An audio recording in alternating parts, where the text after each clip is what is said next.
be doing it better. Y'all some lightweights, Malik Wright, up all day and all night, pushing all the buttons up to something till it's alright. He looking at it from all sides and angles, got a stripes on his body like he played for the Bengals. Oh man, there's no one discussing it. They came, they stayed, they either did it or done it. Man, I love it, cause all they ever do is win. So kick back, relax, the TWSN. Thank you guys for tuning in to another episode of the Sit Down with Malik Wright recap show. I'm your host, Malik Wright, joined by my co-host, Daniel Alameda. We'll also be joined by my guy, Jared Erivian, who I'm very good friends with, who has been with me since I've started this journey. And you guys might know him as Bengal Central over on Instagram. Does great edits. Real big lover of the Bengals. And yeah, bear with me. I'm under the weather currently, battling the flu. So I wanted to make sure I brought this show to you guys tonight. So if I am lacking a little bit of energy, it's not due to the loss. It's due to me having the flu. But let me start by saying the Bengals fall to 4-6, losing to the Baltimore Ravens in a game that has so many layers. You know, obviously feeling the emotions right now. Is fresh. One thing I will say is, you know, it's easy to come on here and, you know, point the blame at officiating or point the blame at coaching or whatever the case may be. The fact of the matter is, I just want to first and foremost say they went up against a very good Ravens team tonight. They went up against a very good Ravens team tonight. And to me, it felt like the Bengals were the better team for majority of the night. But it's not how you start, it's how you finish. And they couldn't finish. You know, things started going downhill fast after the Chase Brown fumble. And we can nitpick, we could talk about different things. The fact of the matter is that can't happen in that moment. That can't happen in that moment. You know, we talked a lot about the defense. And I cautioned and I said, hey, they played great the first half, right? You can't look at, we can't look at the defense and say, hey, the defense is poor. Not even us, the front office, can't look at the defense and say the defense is poor and then make no attempts to get the defense to get better at the trade deadline. Honestly speaking, they are playing with house money today.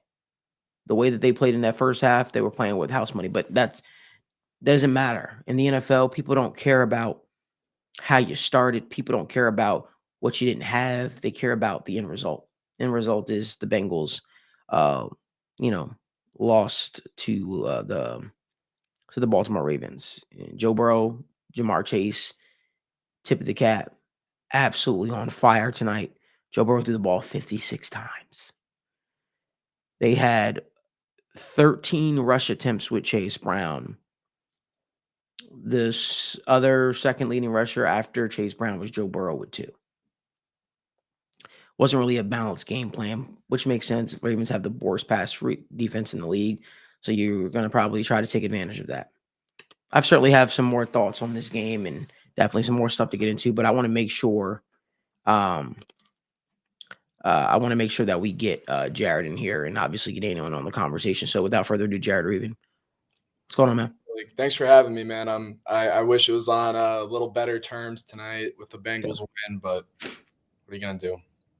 Yeah, it's one of those things where you gotta. Again, it's fresh. It stings. You're taking it on the chin a little bit here, but it was definitely some missed opportunities. You expected. I really felt in my gut that the Bengals are going to pull this one out, man. I really thought the Bengals were going to pull this one out, but I want to get your overall thoughts on the game. And Danny, I want you to pitch in as well. Beautiful. Yeah, I mean, I thought that first half. Well, we can start in the first half, I guess. I mean, that first drive, the way they came out in a hostile environment, primetime game in Baltimore. I loved the way they came out, and yeah, they were running the ball, they were mixing the run in with the pass, and after that drive, you kind of see how easily they marched down the field, and you're like, okay, here we go, another shootout.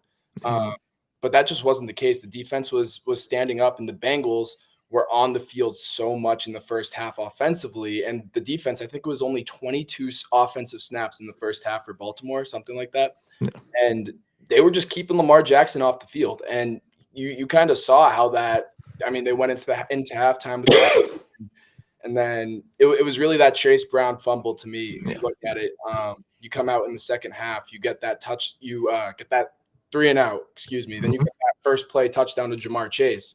Everything's going great. And then the Chase Brown fumble, it just kills all the momentum. The defense is right back out there on the field, and it's just a recipe for disaster.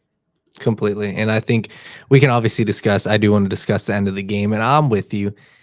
They look like the better team. And that's the frustrating part. This is an encapsulation of the entire Bengals season, right? This is how it's gone. And this is the part where I'm not going to say the season's over. And we'll get into what it means down the road. How do they, finish off the season? I'm not going to be calling for the off season right now. I'm not doing that. And I think that fans shouldn't be doing that because of the way that this team looks in spurts. It's okay to call this team not a great football team right now. It's okay to say that this team isn't closing games.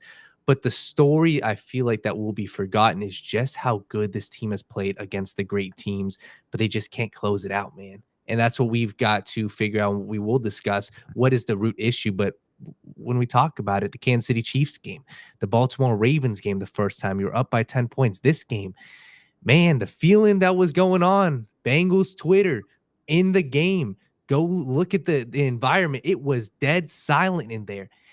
And the second half, you saw what happened. And looking at where it started, Malik, you brought up the great point. It was the Chase Brown fumble. That's where it started, right? Everything was going great. And hindsight is 2020. What can you do to really change that? You can't necessarily blame Zach for that. You can't necessarily blame Joe Burrow for that. You can blame Chase Brown, but that's just part of, you've got to be situationally aware and you've got to say, hey, that happened in the Giants game at the end of the game, right? We were there in the suite, TWSN suite, and we're watching that, and they almost lost that game because of a Chase Brown fumble. Luckily, that ball went back to the Bengals. But let's discuss the end of the game right now, Jared. We'll talk about the 2-point conversion. Let's start off there, right? Do you think it was the right decision to go for the 2-point conversion? I think that's what a lot of people were discussing. Let me just start off also by saying this. The refereeing, you can definitely say it was a missed call. I don't believe that's how you lost the game. And when you actually go back and look at it, the Bengals were playing with house money on that final drive. 4th down to Andre Yoshivas. That was the play where the game was over there, basically. It was 3 straight incomplete passes, and you got a great play by Yoshivas, great hands, barely got it over. So that entire drive, it felt like your back were up against the wall. So I think that the one notion I will say, it seemed like Zach went into this game with an aggressive mindset. No matter what, we are going to go for it. You go look at the 2 4th downs early on in the game. So let's start off there. 4th downs.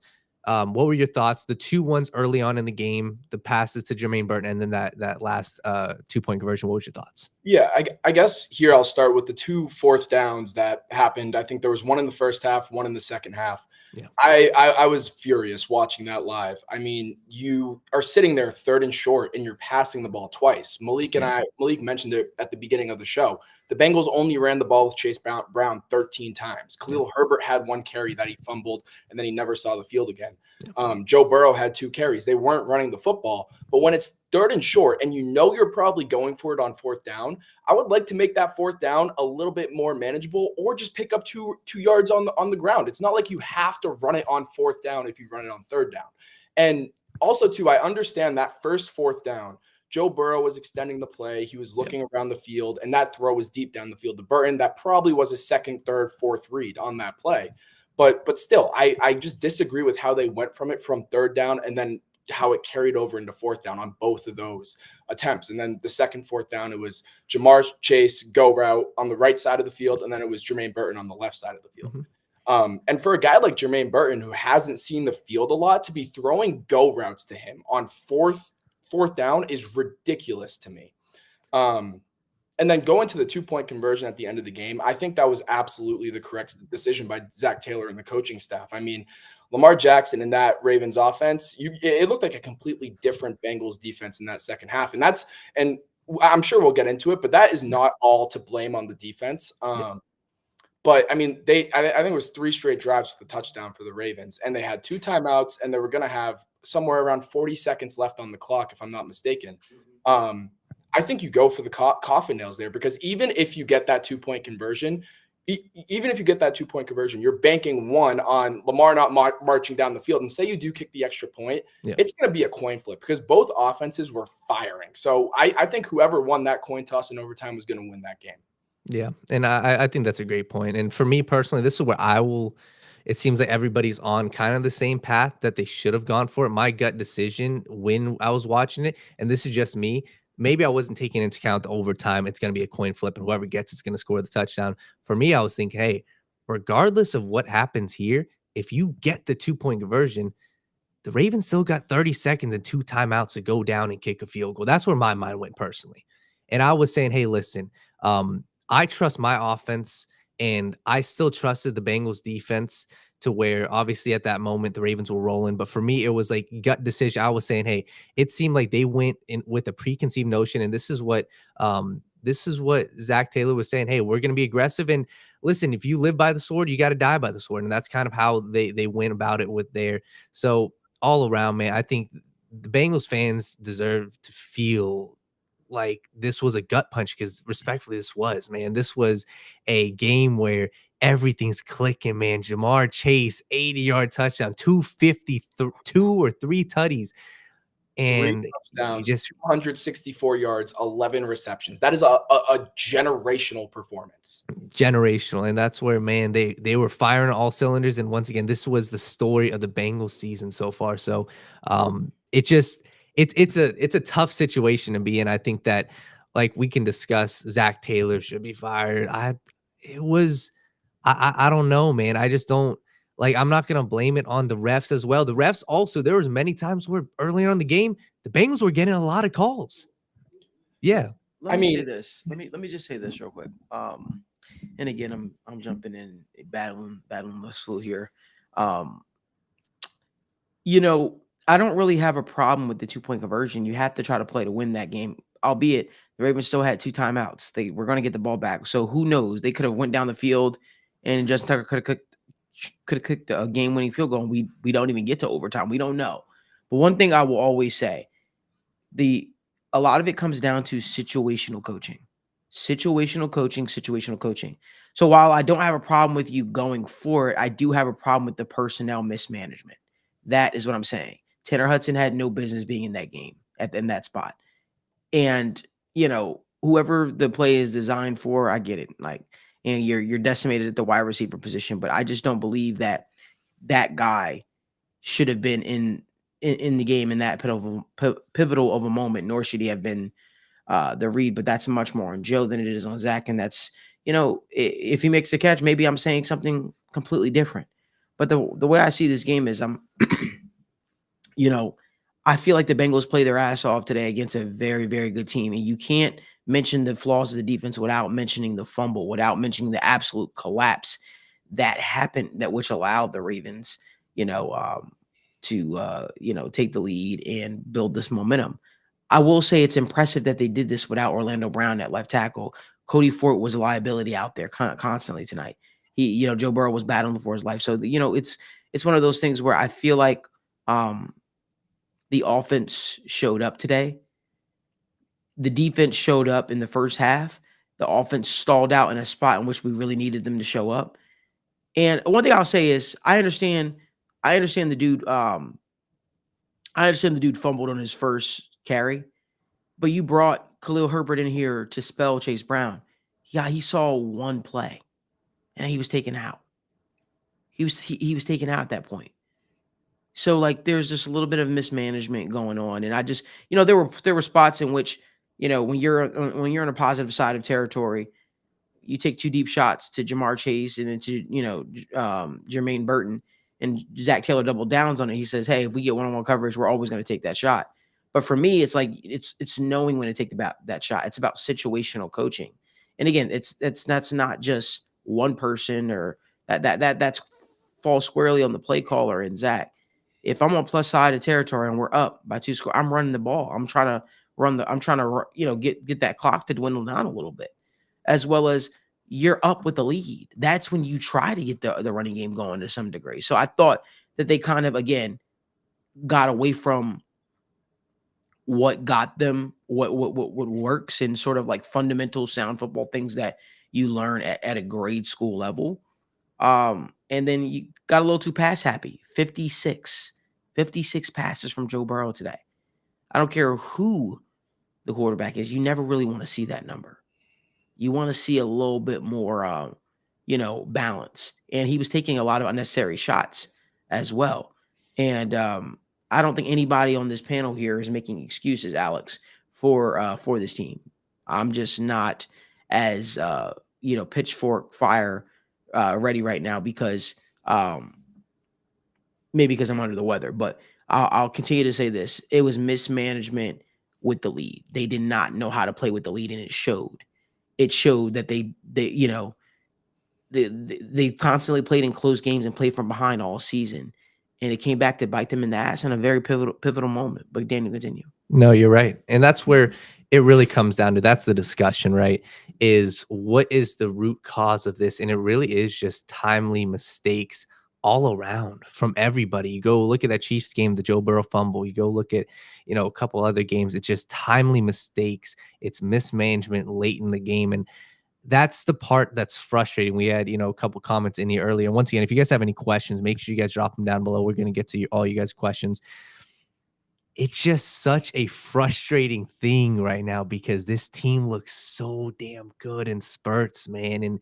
And the story coming out of this game at the beginning was, hey, we were all on the same page. Lou Anarumo, this dude is cooking Lamar Jackson. That stadium was quiet. It was literally everybody was silent, and you let them get back in the game. And that's the part where you would hope that after a Chase Brown fumble that you could see this team rally, but they just couldn't end up rallying. And even that, like I said, that final drive really was like, it felt like they were just playing with their backs up against the wall. It didn't feel like it was really like they were in control of the game. It felt like they really lost control of the game once that Chase Brown fumble. And then you go look at the Tylan Wallace play. That was something where another one, I thought that was a great decision by Zach. I thought that, hey, you go punt the ball and you make them drive 86 yards. And they scored it pretty much in 3 plays. So, Jared, what were your other thoughts on, the rest of the game? One thought I had when we were talking about the 2-point conversion at the end of the game there is the dream for the Bengals offense is having Jamar Chase one-on-one, right? And when Zach Taylor came down and they lined up in the 2-point conversion the first time, you had Jamar Chase one-on-one on the outside there. You had it right there. Your best player one-on-one. When the game's on the line, who do you want to be targeting in that situation? And everyone knows that answer. It's Jamar Chase. It's number one. And I understand wanting to take another look. I understand all that stuff. But if you're drawing up a play in that situation, you're drawing it up for Jamar Chase. You have to, and you have one-on-one, and if you take that timeout and you come out of that timeout, you're most likely not getting that one-on-one scenario. Yeah. So that was something where I was looking at it, and in the moment I was like, okay, timeout. But looking back, it's like, man, that's the matchup you really wanted. Another issue I had as well is Chase Brown. Malik mentioned Khalil Herbert after that one touch he had. I understand he fumbled, but I understand he's 72 hours into the Bengals facility, into their team, and it is short. But Chase Brown is getting a really heavy workload. I mean, 11 targets as a running back. That was it was 13 carries on the ground, but the extension of the running game for them tonight was those short dump offs to Chase Brown, those short dump offs to their tight ends. And I mean, like that, we even saw it last week against the Raiders. He was starting to get banged up. You can't give a back of his size that many touches a game. It's just not sustainable for the Bengals offense. One thing I also want to say is Lou Anarumo's game plan was amazing tonight. Phenomenal. You saw what the Bengals plan was the entire night. It was keep Lamar Jackson on the field, these long sustained drives offensively, and they did it to a T. And it's just they were stopping the run, they were getting Lamar out of the pocket, knowing that he was a little banged up, and they did everything right. It's just when the defense was getting thrown out onto the field over and over and over again, we saw the tackling start to decline. We saw all that stuff. And I think it comes back to the fact that this Cincinnati Bengals defense right now just doesn't have enough talent for Lou to execute these amazing game plans. I mean, like we saw the script he had, and no other team had ever done that. I think that there was something saying like the Bengals held the Ravens to the fewest amount of points they all season long in that first half. Yep. And it just the talent wasn't there. And I shout out to BJ Hill playing really banged up. You saw him in the backfield a couple of times. He's just you got to respect a guy like that who is clearly injured and throwing it all on the line there. But yeah. Yeah, I think that you're right. And for everybody that wants to, figure out blame and this kind of, thought process I'm going as, okay, what's the issue? Why are we here? Right. Once again, and this is my philosophy. Yes, the refs missed some calls. I'm not going to blame this all on the refs. And I do think that that's a poor way to look at this. Like we're allowed to, and you should look at that, especially that last play, right? Hands in the face. But that is not the sole reason why the Bengals were in that spot. That is not the sole reason. Once you look at the beginning of the game, many times the Bengals, the first drive, right? It was 4th down. You got a flag, boom. There were many points of the game where the flags were on your favor.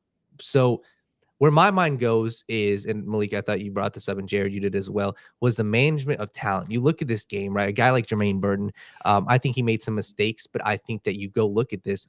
There is no reason this being his first full game playing in week 9, week 10. How is this where you are? Because you go look at those 4th downs, and this is maybe just me looking hindsight 2020. I don't believe he's in that position. I don't believe he makes those mistakes if he got reps week 1, week 2, week 3, week 4, week 5. And then you go look at the defense. Guys like Miles Murphy had a couple time, big time plays. Joseph Asai even looked good in spurts. I don't believe that you're in this position if you give these young guys, extra reps early on the season. Jordan Battle, Geno Stone, the big touchdown play to Tylan Wallace. You look at Geno Stone's effort just jogging, and then he gets beat, and Tylan Wallace goes out there and scores a touchdown. So I think that that's kind of where my mind goes, is the organizational structure, how they've failed to add talent on this defense. The Jermaine Burton thing, like I said, he played a lot of snaps today, and he was one of the guys, 5 targets, 1 reception. He had a big-time reception, 3rd down on the goal line. But how was he not in the game plan early on in the season? Because T. Higgins was out. So you've got to prep yourself for these moments, and I don't feel like the organization as a whole did that early on in the season. One thing I just want to Malik, if you one thing I just want to get to, let's get to TN's comments real quick. Says Lou is shit, bro. Plays soft zones when they get a lead and just gives up yards and bunches. Then wants to try and play physical again. Let me just add to that real quick for a second. And this probably be the only time I cook on this show today. A guy that is widely looked at around the league as one of the top assistants. Everybody I speak to, and I speak to a lot of people, they feel like this front office has hurt him in terms of the talent that is on this team. Nobody thinks Lou is a shit defensive coordinator. This is the same defensive coordinator that virtually shut down Josh Allen in the playoffs. It's the same defensive coordinator that virtually shut down Patrick Mahomes in the playoffs in prime spots. Nobody looks at him as a shit defensive coordinator. Everybody says he is a product of the talent that he has. He's calling his game as he always has. Geno Stone was a bad signing by the Bengals, has not panned out at all, constantly in the wrong place. I believe that Baltimore defense protected him a lot, which is why he had success. You talk about why he played soft zone, because he has cornerbacks that cannot play man-to-man coverage without getting fouled, without getting penalties called on them for holding, or it's just bad technique no matter which way you look at it. The best cornerback that they had went down, right, with an ACL injury, who went from their safety down to the cornerback position. But there's a reason why DJ Turner lost the battle to Dax Hill. There's a reason why there was concerns about a DJ Turner. So you have to play zone coverage with these guys, because guess what? We've seen firsthand this year, whether it's Xavier Legette going up against Cam Taylor-Britt or Deontay Johnson going up against Cam Taylor-Britt, when they try to get physical at the line of scrimmage, they just don't have the manpower, the guys that have the capabilities to play man-to-man coverage. So that tells me that in the offseason, no matter who the defense coordinator is, because everybody's coming out with the pitchfork saying fire Lou, you need to address the cornerback position, because you can change coaches all you want. But at the end of the day, at some point, the damn players got to execute. And listen, it is what it is, right? It is what it is. I'm not going to sit up here and say things are going to get better soon if they're not. It's a shit show what it is. But but to look at this situation and, you see the red flags that this team has on it from the defensive side of things, knowing they need another edge rusher, knowing they need corners, this is a front office error. This is a front office error. It's miraculous. It's crazy to think that when Lou first took over the Bengals defense, everybody was coming out with their pitchfork saying fire him. And I was like, no, don't fire the guy. The guy's talented. The guy just needs to get his players in here. He finally got players in here, and they started making plays, and then they went on a Super Bowl run. And we forget that. And it's the same guy that can have success, but the fact of the matter is there is a true lack of talent on the defensive side of the ball in Cincinnati. They need another edge rusher. They need to go out there and get secondary help. They need to go out there and get a true free safety, somebody that they can rely on, somebody that can go out there and make plays, and understands the communication aspect of this, of what they're trying to do as well on this Bengals defense. But it's not just come out with pitchforks saying, hey, let's fire Lou because the defense is bad. It's bad execution all around, man. It's bad execution all around. Like you can't be playing soft coverage and then turning your back to receivers before they even make a break. Their breaks, like it's just a clown show. It's really, really poor. And to be honest with you, I feel bad for people like Trey Hendrickson who are busting their ass. If I'm going to give Lou any grievance, is the fact that I would like to see more of Myles Murphy to see what that guy has. But no, I do not think Lou is a shit defensive coordinator. I think Lou will go somewhere where if the Bengals were to fire him, I think some team would scoop him up to be their defensive coordinator. And if they're willing to build around him defensively, he will have a successful defense. That's what I think on it. But I understand where the fan base feels like he's terrible and they, the proof is in the pudding. Listen, it already feels like the writing is on the wall in terms of who the scapegoat might be if this thing doesn't get correct. It already feels like that. So there ain't too much. And I'm here to tell you right now, as far as co-signing how much input he has, and maybe I shouldn't be saying this because I talk to people around that organization. He don't got too much input. Don't got too much say in what he wants. He begged that organization to keep DJ Reader. He begged the organization to keep Jesse Bates. He wanted them to keep Von Bell the first time around, and they scoffed at both of those things because guess what? It didn't align with what their pockets say.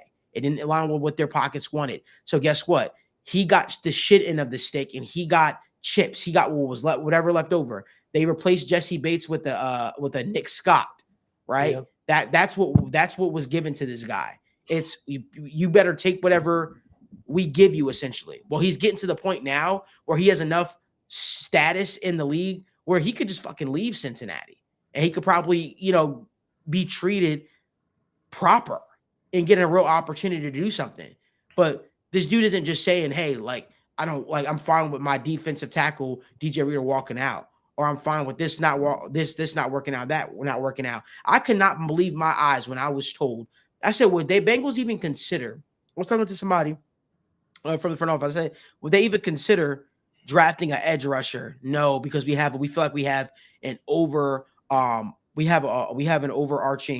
number of players at that position to where it'll be hard to get players on the field. I'm like, what? So if a Jared Verse is sitting you in your face, you wouldn't consider Jared Verse? No, we wouldn't consider him. And now look at this. You got Trey Hendrickson on an island fighting for his life. And now you're like, well, what are we going to do? What are we going to do? And you're surprised when, some of these players aren't stepping up. He's forced to say some of these players are going to take the next step. People like Joseph Asai and all this kind of stuff, because it's what he's working with. He's a defensive coordinator. He's a coach. He's not going to shit talk players. He's doing the best job he can with the players that he's been given. That's my thought process.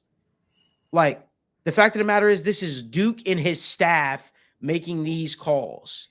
It's like this. Put you in a room, all right? Put you in a room. Jarrett, you're in charge of the defense. Daniel, you're in charge of the offense. Well, Daniel's the head coach of the team. He's an offensive-minded head coach, right? So who do you think we're going to favor's opinion a little bit more? Well, Daniel, right? Okay, we have our star quarterback. We're going to do everything you want. Hey, Lou, we know, hey, Jared, I know you say you need a defensive tackle. I know you say you need an edge rusher. We'll try to address those needs. All right, boom. The draft happens. You go out there, you see a player. Daniel's the head man in charge. He sees a player that he wants. You go with that. All right. The second round comes around. All right. Man, I know you really like this edge rusher, Jared, but we have another shot, another offensive player, man, that is sitting right here, man. We have another offensive player sitting right here that we could get, that we could really, really do well with. All right. Boom.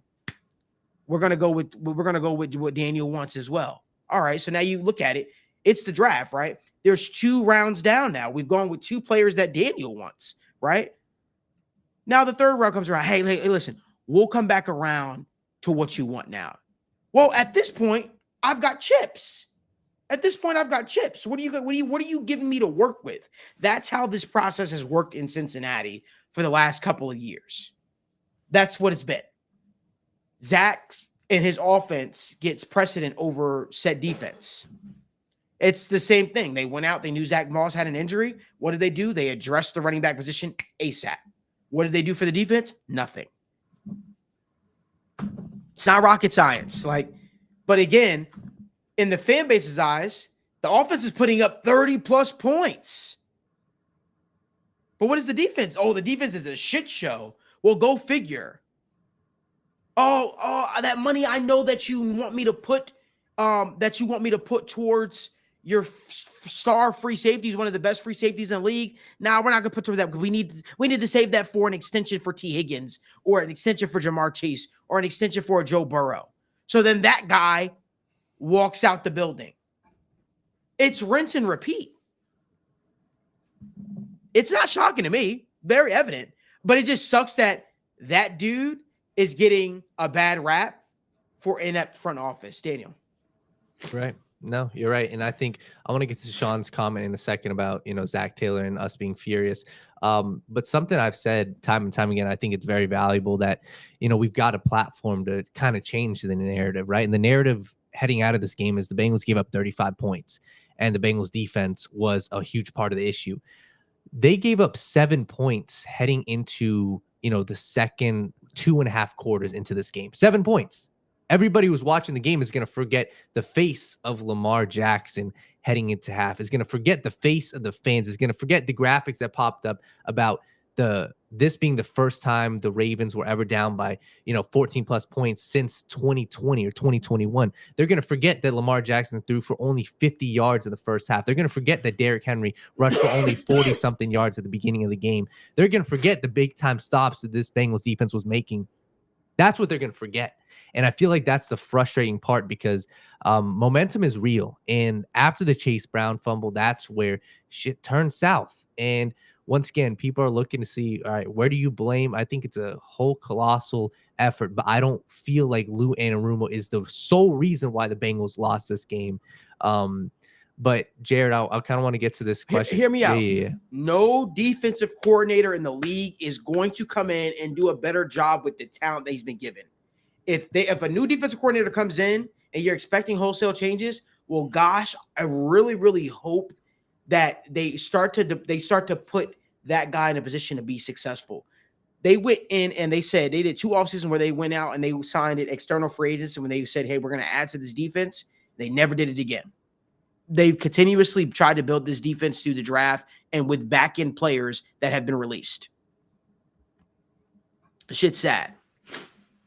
Daniel, sorry. Oh, you're good. You're good. And we got a question here from Jim Gagner. We can answer this, but it was Malik. I would like to hear your thoughts on the 2 deep balls on short to gain, both of 4th down.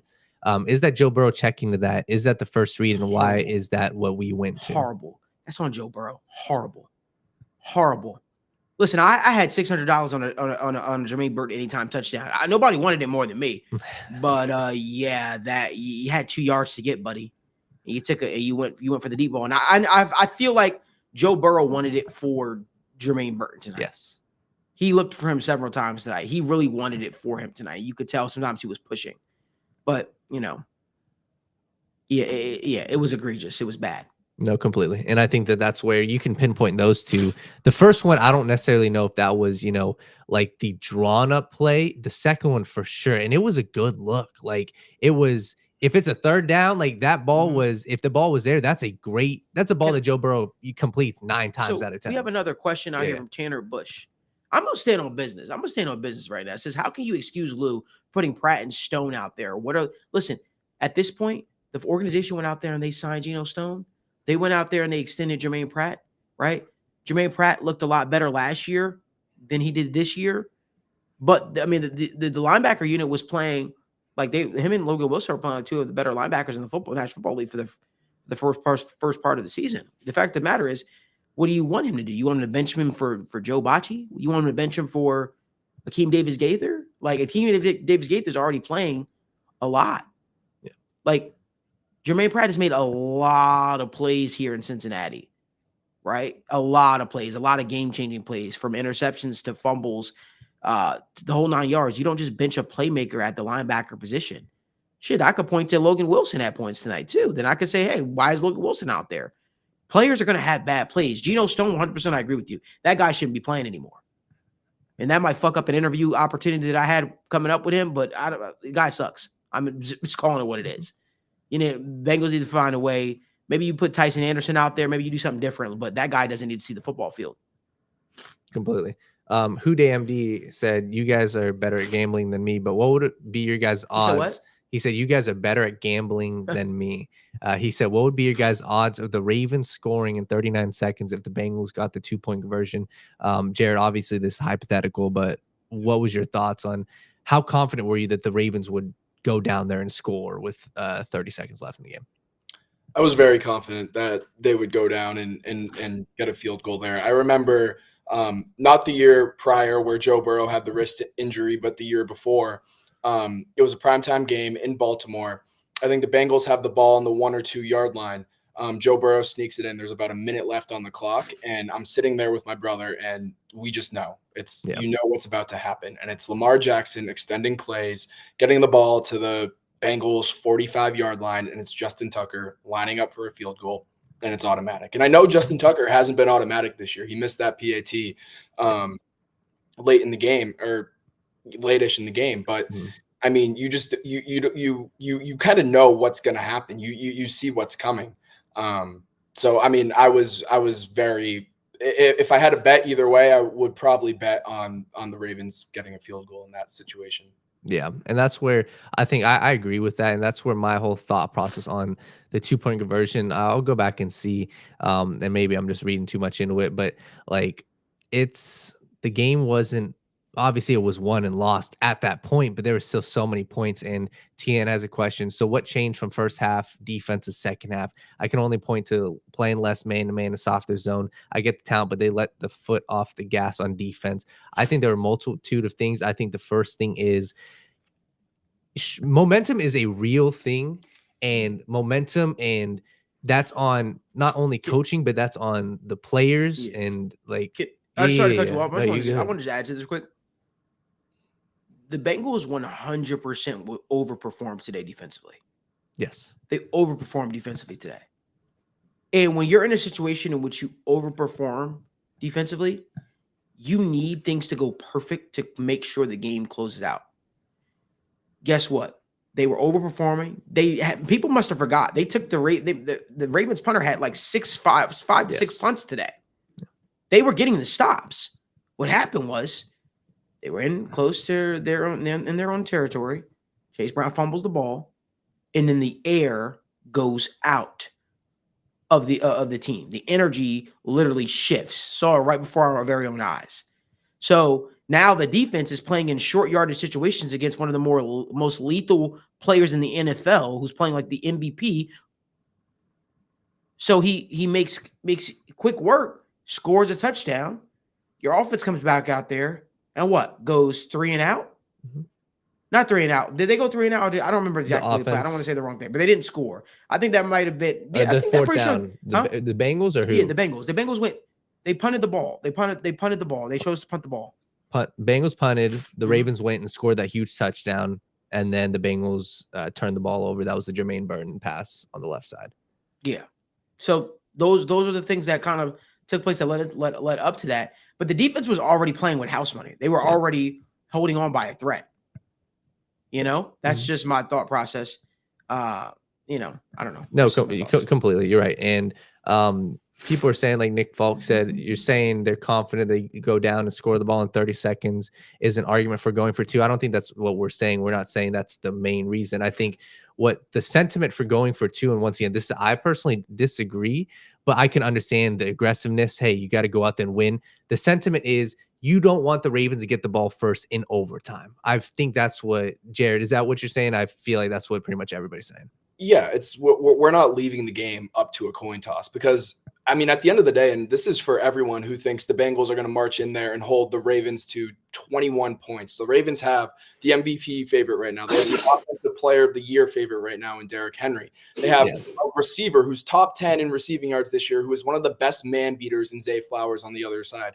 Rashad Bateman's having a breakout year. You still have a guy who's been an all-pro tight end multiple years in this league and Mark Andrews to worry about. This offense is putting up historical numbers this year. And you know that going into the game. So what I'm saying is you see the percentages, you see what is going to give me the best chance to win this game. I'm not going to say Lamar Jackson's going to make a mistake because Lamar Jackson's made 2 mistakes. He's been intercepted twice this year. No. That's what I'm saying. No, completely. And I think that, and that's why I think this discussion is going to be something like, so I disagree. I think that you just kick the field goal, you play it out. Like I said, regardless, you're going to have to play defense there. And then you go to overtime. I'm confident in Burrow and the offense. Hopefully you get that coin toss. But regardless, I feel like the more important conversation, is the conversation that, like Sean Brennan said. He said this was the season, right? This offense is incredible, but you guys really believe that they can win 6 out of the next 7 games? Listen, this is a team you cannot give up on the season. Put yourself in the Bengals shoes, right? Everybody, let's have an exercise. Once again, we appreciate everybody tuning in. Make sure you guys like this video and subscribe. We've got a lot of content on the way. We appreciate everybody tuning in. This is like therapy, right? And this is the post game. We got to discuss it. Put yourself in the organization's shoes. Put yourself as a coach, right? Say you're a defense coordinator. Say you're the head coach. Say the organization.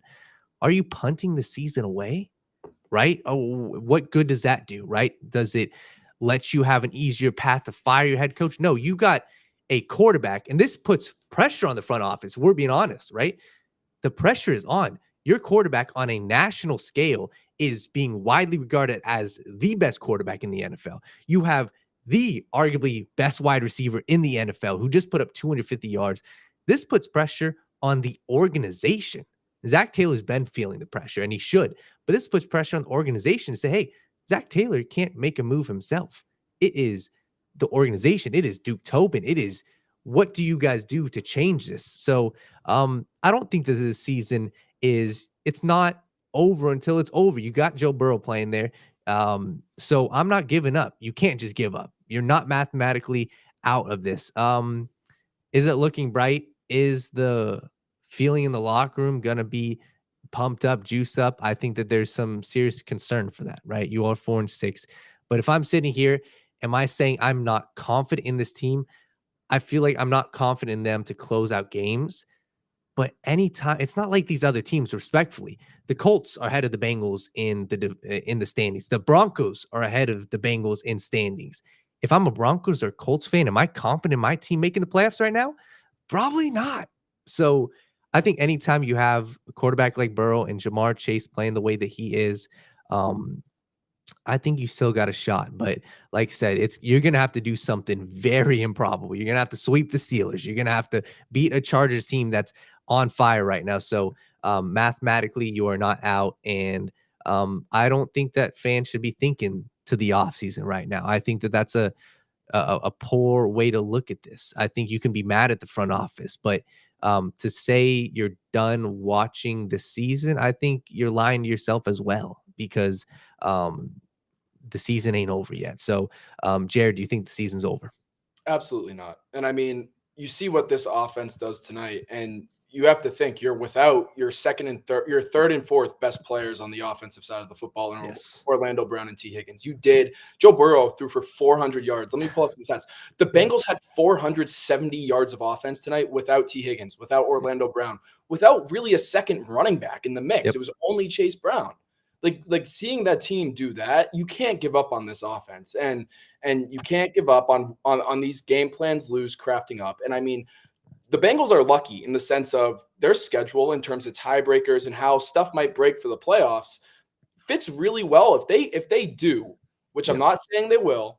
If they do win 6 out of these next 7 games, or even 7 out of these next 7, because we've seen them do it before and we've seen them wind up in an AFC Championship game because of it.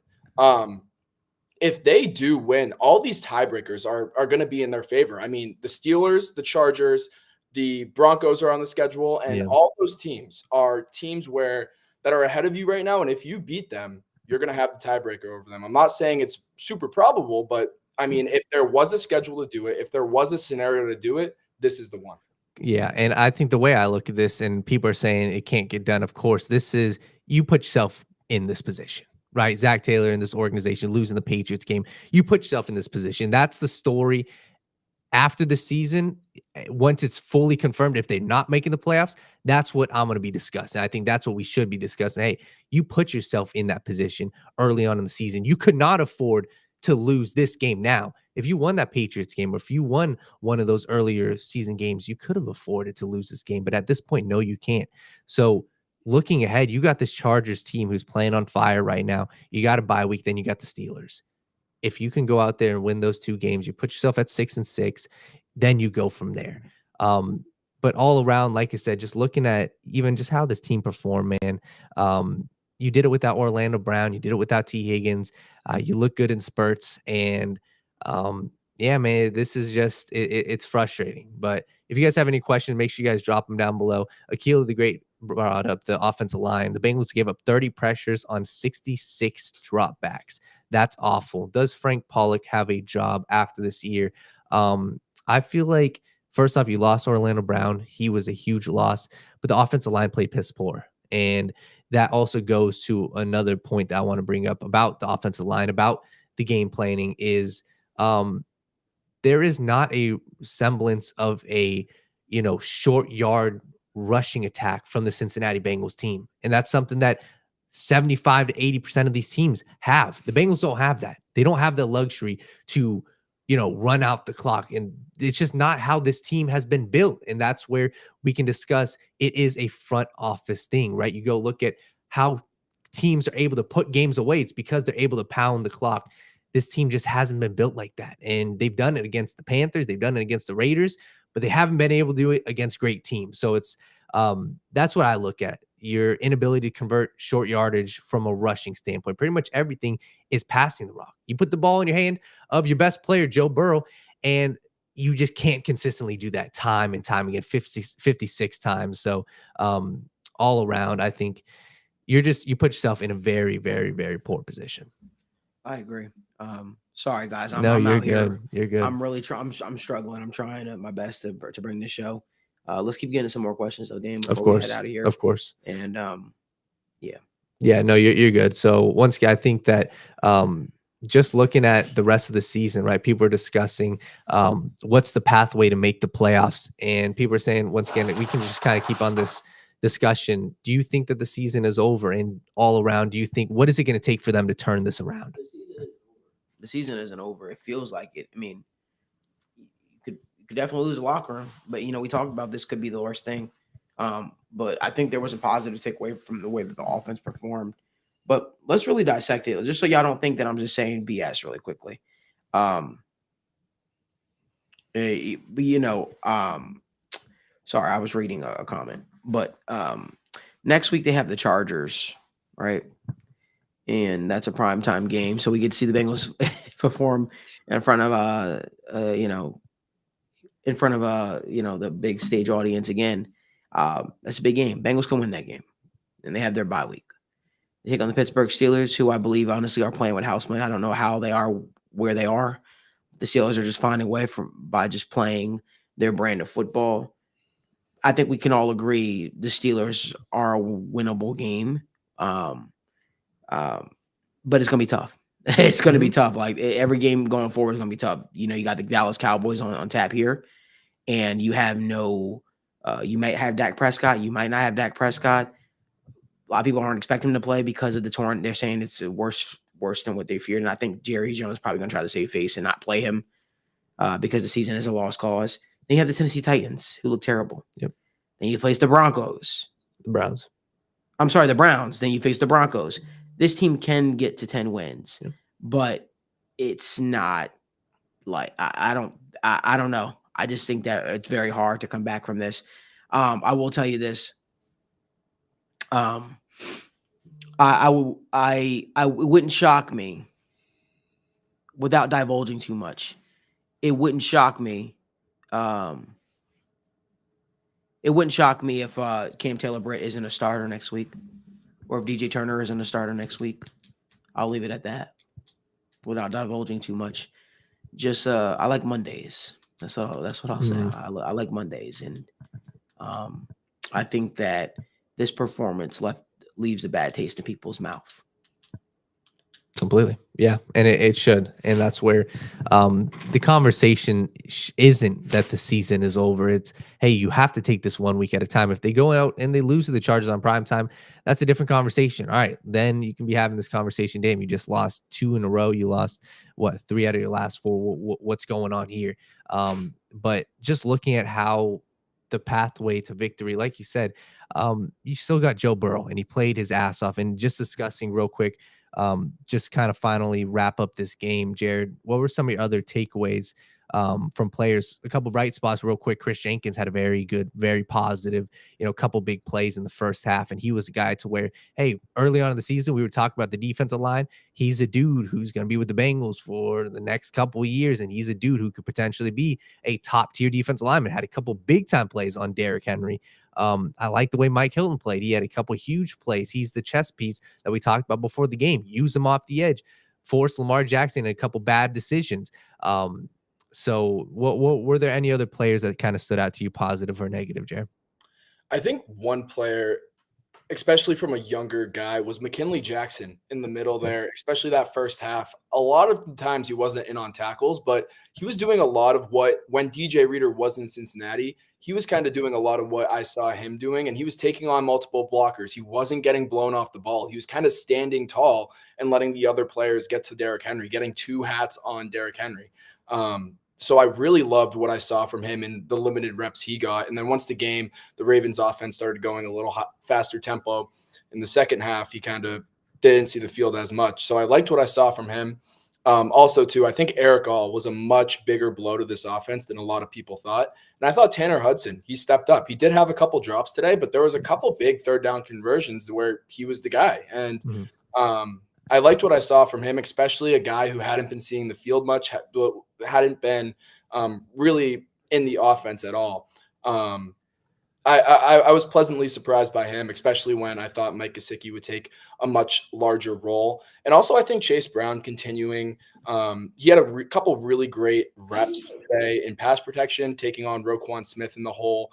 And then even he had a couple runs that probably shouldn't have been 4 or 5 yard gains, and he turned them into something. So I liked what I saw from Chase Brown yet again.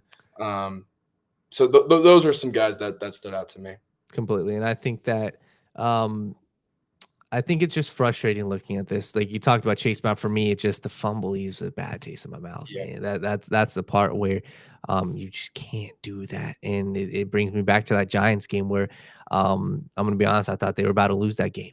And as soon as he fumbled, I was like, shit, here it goes. Giants about to get the ball back. And this game might turn around. You about to say something? Yeah, I think the thing with Chase Brown as well is he's not supposed to be the focal back in this offense. You're supposed to have another guy who's taking those carries in between those tackles. And Chase Brown is really supposed to play that role that Giovanni Bernard played in this offense when he was in Cincinnati. And unfortunately, with just what happened to Zach Moss and Khalil Herbert being very, very new to the team, he can't play that role, and he's forced into something. He's forced to do something he's not designed and not meant to do. So I think, yeah, Chase Brown, that fumble was really, in my opinion, what shifted this entire game, and that was definitely really disappointing. Completely.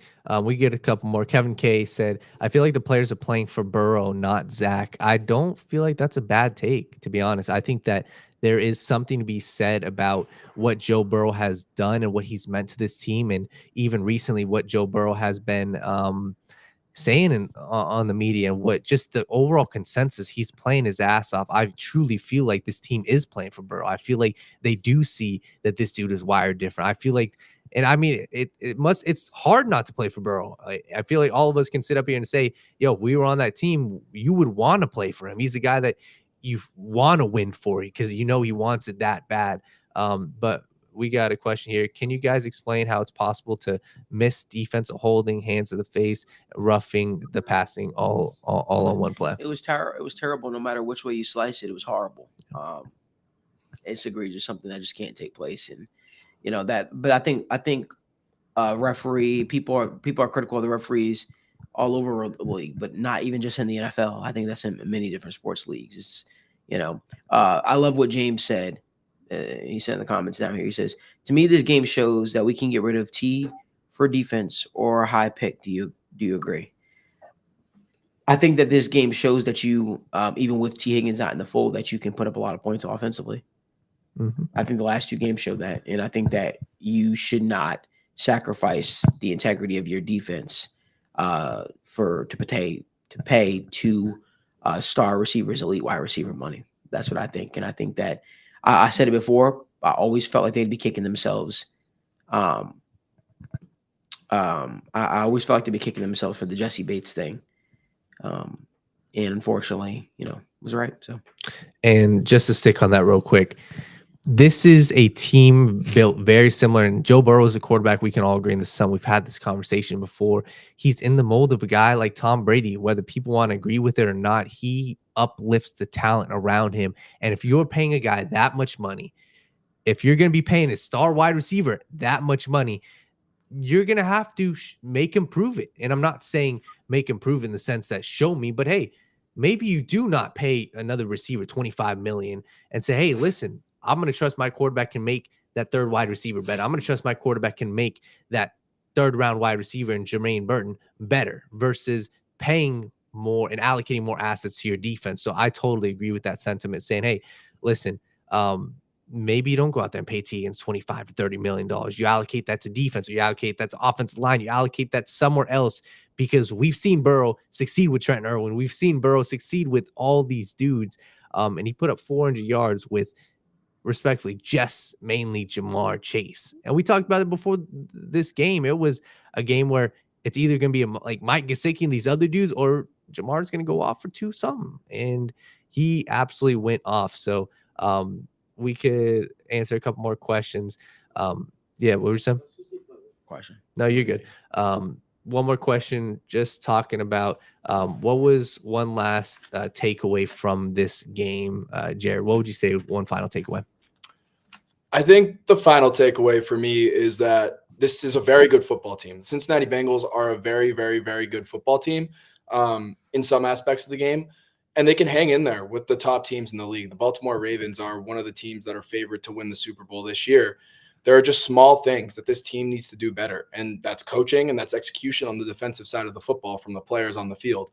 But if they fix these little things, especially if they want to go on a run here, it's there and it's attainable. But right now they're just not doing these things, and we keep saying, show me week in, week out, and they just can't do that. So don't be so down on this team to the point where you just want to blow everything up, because I do think the core is there, and they are a good team. They've hung in with the Chiefs. They hung in with the Commanders, who are 7-2 in the NFC and favorites in the NFC right now. So don't give up on this team this year and moving forward.